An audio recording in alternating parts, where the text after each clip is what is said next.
We're in the second Mishnah of the fourth chapter of Bava Kama. And we're exploring the definitions and the shapes of the halacha around damages.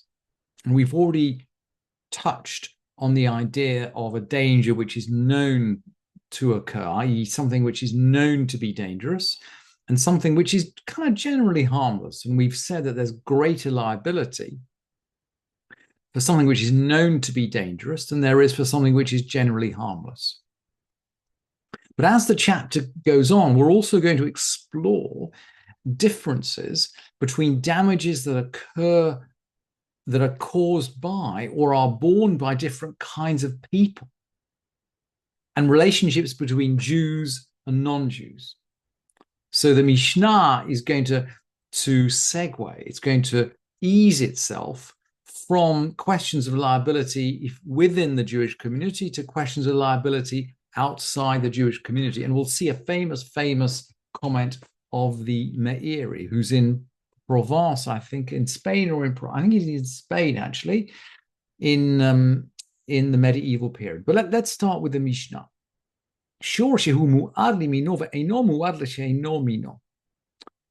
An ox which is known to be dangerous for its own species, i.e., it gores other oxes. But it's not a known danger for that which it's not its own species, i.e., it doesn't gore dogs or cats or goats. It only gores other oxen. Similarly, muad la'adam ve'eno muad la'behema. Maybe it's known to be a danger for people and not for cattle. Maybe it gores people but not cattle. Muad liktanim ve'eno muad ligdolim. Maybe it gores children and it doesn't gore adults. What are we going to do? Well, the Mishnah concludes, Lemin shehu muad lo mishalem nezek shalem. Any situation where it's known to be dangerous, the owner pays full damages. So we have the concept of known, but we can titrate it. We apply it to situations where it applies. And where it doesn't apply, if it's not known to be dangerous, say it's dangerous to children but not to adults,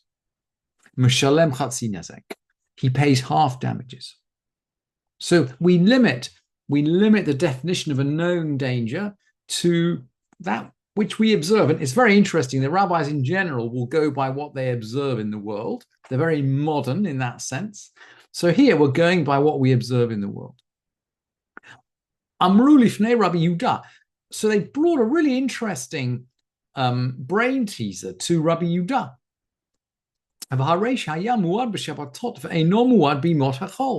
What if this is known to be a danger on Shabbat and is not known to be a danger during the week? For some reason, this ox only gores on Shabbat. Maybe it's locked up on Shabbat. Maybe it's running around happily in the field during the days of the week doing its work.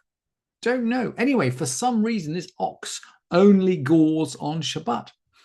And he replies back, exactly as you would expect for a rabbi who's sensitive to the facts and the reality of the world around him. Amar lahem, b'shabbatot mishalem nezek shalem. For Sabbaths, he pays full damages because it's a known danger on Shabbatot. Uvi motachol mishalem chatzi nezek. And during the week, he pays half damages because this ox normally behaves okay during the week. Now, we've already learned, by the way, that if an ox is dangerous, but it's seen to behave properly for 3 consecutive days, then it may be considered harmless. And so right at the end, the Mishnah is going to slip in the question, well, look, okay, if this ox is known to be dangerous on Shabbatot, but it's not dangerous for 6 days of the week, I mean, how do we know that it carries on being dangerous? At what point does its status change? Me'imatai hutam. How does it become reclassified as normal, as harmless? And the Mishnah answers, Mishiachzor bo shlosha yemei Shabbatot. after it behaves normally for 3 Shabbatot. So we've taken the principle of 3 days, but rather than interpreting it literally to mean 3 consecutive days, which will be ridiculous in the case of an ox, which only gored on Shabbat, we apply it to 3 Shabbatot, 3 consecutive Shabbatot.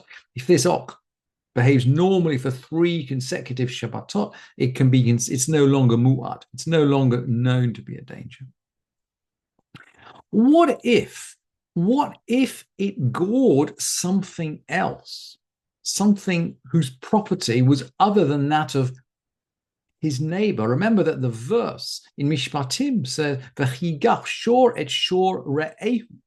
When an ox gores ox belonging to his re'eh, to his neighbor, to his friend. In Song of Songs, ra'ayah is ra'ayati means my lover.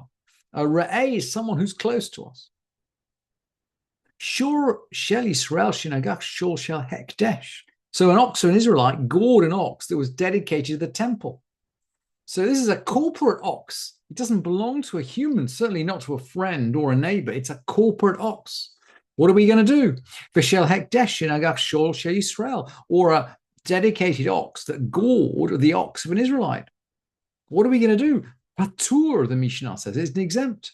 Shenemar, and now the Mishnah is going to bring the verse, Shor Re'ehu, the ox of his friend. Velo Shor Hekdesh, not a dedicated ox. Now, if these halachot only apply to the ox of a friend, well, what are we going to do? What are we going to do if we have Gentile neighbors? And of course, in the time of the Mishnah, right, Gentiles are dangerous. I mean, you can't have your baby suckled by a Gentile nursemaid in case she poisons it. You can't leave your ox alone in a Gentile inn in case they have sex with it. You know, Gentiles are people who send slaves into the circus to be killed by lions. They're not normal. They're not normal people. They're not the kind of person that you meet when you go down the street in Washington, D.C. or in London. They seem to have another moral framework completely. So the Mishnah goes on, Shor shel Yisrael, shenagach shel nochri. So an ox of an Israelite that gores one of a foreigner, of a Gentile. So this guy, at least in the time of the Mishnah, this guy's clearly not Re'ehu. It's clearly not our friend. And so maybe we're not surprised when the Mishnah says Patur, he's exempt. V'shel nochri shenagach l'shor she'Yisrael bein tam bein mu'ad meshalem nezek shalem. But as far as a Gentile is concerned, if it gores the ox of an Israelite, whether it's harmless or known, they pay full damages. And the Gemara explains that Gentiles don't take care of their oxen. And it feels as if they can't be taught the complexities of the halakha between known and unknown dangers. So they just pay full damages as a way of educating them. And the Meiri is going to come in here with a comment, which is really important because we might think, therefore, that Gentile property is basically hefker. It's basically kind of ownerless. Like we damage it and we don't pay damages, but they damage our property and they pay full damages. So what does the Meiri say? According to the Gemara, but mamim she'einam gedurim b'darchei datot ve'nimusim.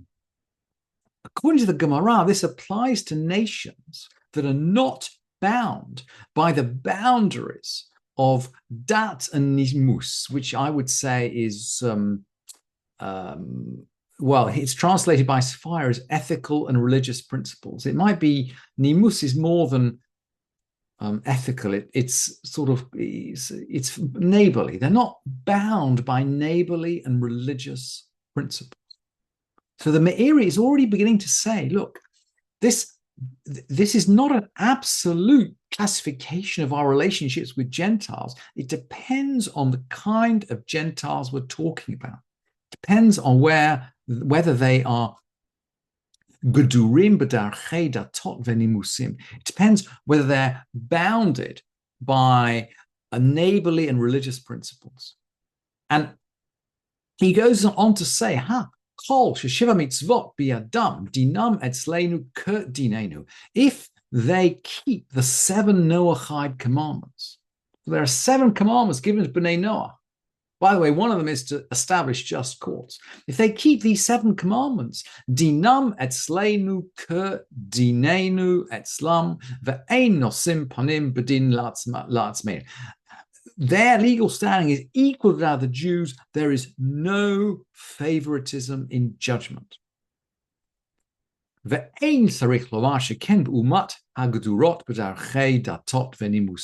it goes without saying that this principle applies to nations who are bounded by the boundaries of neighborliness and religion.